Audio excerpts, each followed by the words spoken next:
మాది వేపూర్ కోట కుటాగోల్పల్లి. ఈ వైసీపీ వాళ్ళు ప్రచారానికి వచ్చినారు. రావడం వల్ల నేను ఇంట్లో ఉన్నాను. వాళ్ళు వచ్చినప్పుడు నేనైతే బయట లేను.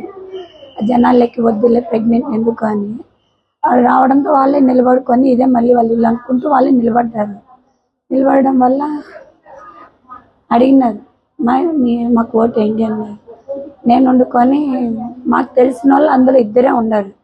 ఎవరు సుదర్శన్ రెడ్డి మల్రెడ్డి వాళ్ళు ఇద్దరు ఉన్నారు. అంతకుమించి నాకు మిగతా వాళ్ళు ఎవరికి తెలియదు. నేను సుదర్శన్ సర్పంచ్ కాబట్టి నా లైట్లు అయితే 3 years నుంచి లైట్లు వెలగట్లేదు. చిన్నపిల్లలు నాకు 3 పిల్లలు ఉన్నారు. వీధి లైట్లు వెళ్ళకపోతే ఎట్లన్నా నేను పిల్లల తేడా పాములు పాడొస్తూ ఉంటాయి అని ఒక్క మాట అడిగాను. దానికి అక్కడ అందులో వేరే పర్సన్ నువ్వు మల్లిగాని పెండ్లాం కదా నిన్ను నీ మొగుడు లేకుండా చేస్తాము అంటే మిస్బిహేవియర్గా లంజాలు